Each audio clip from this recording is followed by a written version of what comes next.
शुरू। कानून और व्यवस्था कायम रहने का अर्थ यह भी है कि आपराधिक प्रवृत्ति वाले लोग अपराध करने का दुस्साहस नहीं करें। साथ ही अपराध होने की स्थिति में पीड़ित को न्याय दिलाने में कानून के रखवाले हर स्तर पर सहयोग करे, तत्परता दिखाए।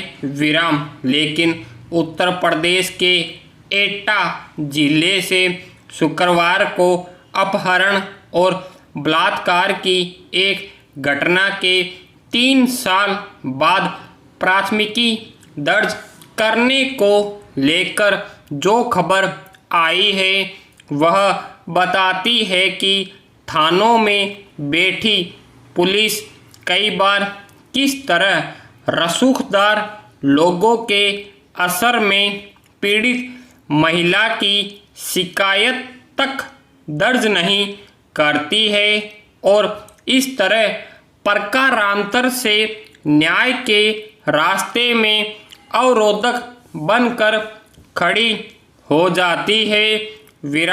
खबर के मुताबिक एटा के कोतवाली थाना क्षेत्र में पहले एक कारोबारी के पैसे लूटे गए, उसका अपहरण किया गया। फिर उसकी फिरौती की रकम वसूलने के लिए कारोबारी की पत्नी को बुलाया गया और उसका भी अपहरण करके 88 दिनों तक बंधक बनाकर लगातार सामूहिक बलात्कार किया गया।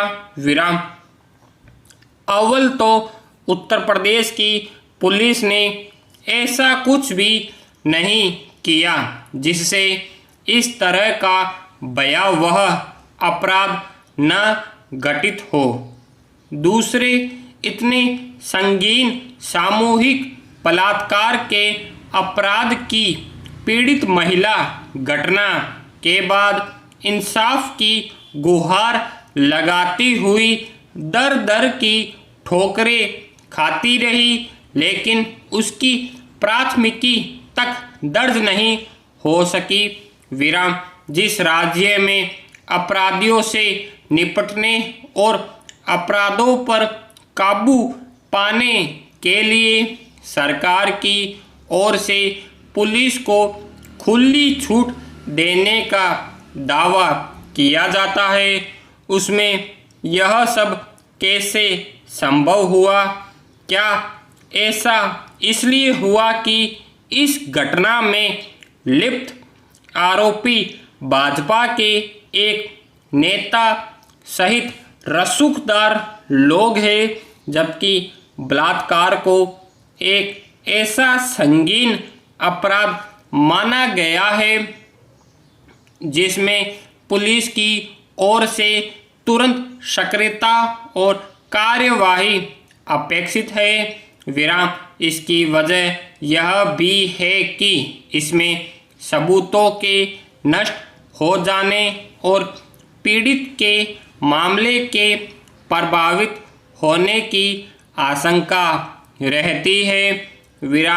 लेकिन इस मामले में हालत यह रही है कि लंबे समय तक पीड़ित महिला भटकती रही और आखिर में उसकी प्राथमिकी दर्ज करने के लिए आगरा के उप पुलिस महानिदेशक को आदेश देना पड़ा।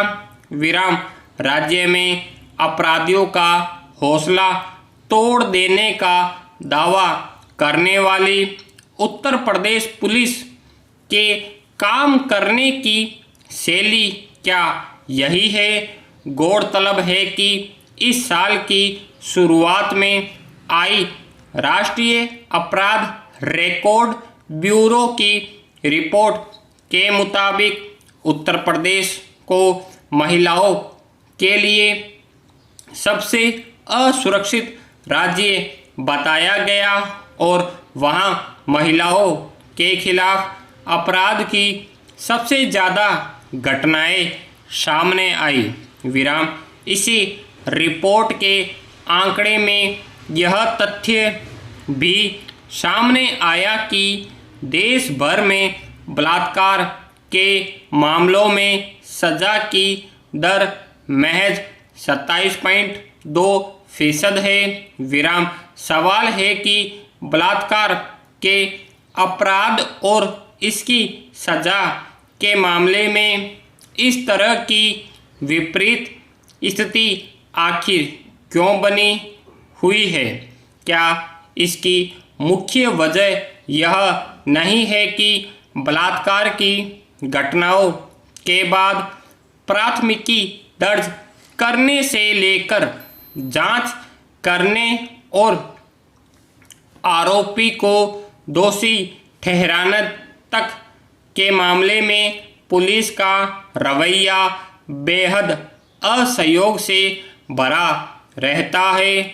वजह चाहे रसूखदार लोगों को बचाने या उनके प्रभाव में काम करने का हो, भ्रष्टाचार का हो या फिर कई तरह के बेईमानी पूर्वाग्रहों का, इस अपराध के मामलों में पुलिस शायद ही कभी पेशेवर तरीके से काम करती दिखती है।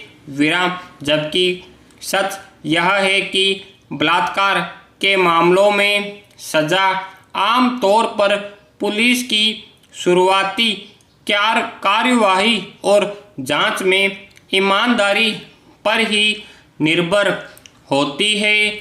विराम जब तक पुलिस महकमे में महिलाओं के खिलाफ इस जघन्य अपराध को लेकर जरूरी संवेदनशीलता का विकास नहीं होता है, तब तक पीड़ित महिलाओं के लिए न्याय पाने का रास्ता मुश्किल बना रहेगा।